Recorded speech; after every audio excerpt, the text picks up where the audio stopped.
Supreme court ने uniform civil code यानी UCC लागू करने के मुद्दे पर संसद से विचार करने को कहा है। शीर्ष अदालत ने मुस्लिम पर्सनल लॉ शरीयत 1937 के कुछ प्रावधानों को मुस्लिम महिलाओं के साथ भेदभावपूर्ण बताते हुए इसे निरस्त करने की मांग वाली याचिका पर सुनवाई के दौरान यह टिप्पणी की। इस मामले की सुनवाई जस्टिस सूर्यकांत की पीठ कर रही थी। सुनवाई के दौरान अदालत ने कहा कि यह एक महत्वपूर्ण मामला है और सभी धर्मों की महिलाओं को न्याय दिलाने के लिए एक समान कानून की आवश्यकता महसूस की जा रही है, लेकिन इस पर अंतिम निर्णय लेना विधायिका यानी संसद का अधिकार क्षेत्र है। संविधान के आर्टिकल 44 को कॉन्स्टिट्यूशन ऑफ इंडिया में भी राज्य को समान नागरिक संहिता लागू करने का प्रयास करने का निर्देश दिया गया है। हालांकि यह एक नीति निर्देशक सिद्धांत है और इसे लागू करना सरकार के विवेक पर निर्भर करता है। यूसीसी से समाज में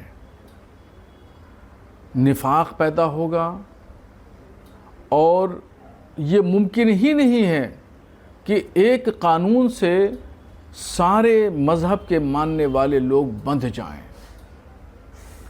क्या यूसीसी ये बात लागू करेगा कि जो शरीयत का सिस्टम है निकाह का, क्या एक कानून निकाह लागू कर दिया जाएगा तो क्या दूसरे मज़हब के मानने वाले उसको फॉलो करेंगे? हरगिज़ नहीं। वहाँ 7 फेरे लगते हैं और यहाँ निकाह होता है। ऐसे ही 7 फेरे का कानून अगर यूसीसी के ज़रिए लागू कर दिया जाए तो क्या निकाह वाले तस्लीम करेंगे? हरगिज़ नहीं तस्लीम करेंगे।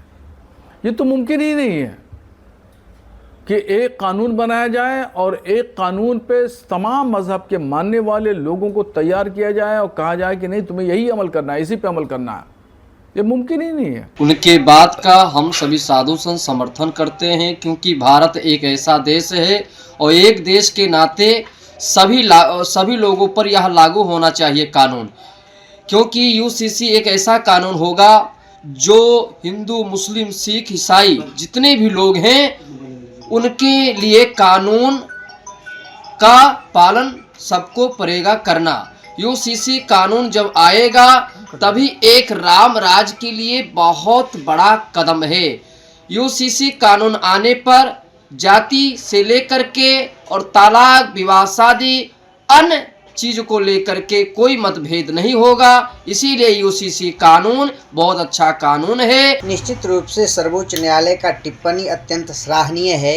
यूसीसी समान नागरिक संहिता कानून यही एक देश के लिए समाधान है। किसी भी समस्या का समाधान यह यूसीसी कानून है, जो देश में सौहार्द भी रखेगा, देश में एकता भी रखेगा, देश की अखंडता के जो है मार्ग पर ले जाने का काम करेगा। एक देश एक कानून होना चाहिए, किसी प्रकार का कोई भेदभाव नहीं, न जाति के नाम पर, न धर्म के नाम पे, न मजहब के नाम पर। जितना अधिकार मुस्लिमों को रहेगा उतना ही अधिकार हिंदुओं को रहेगा, उतना ही अधिकार ईसाइयों को रहेगा। किसी प्रकार का कोई भेदभाव नहीं। यह बहुत ही उत्तम कानून है।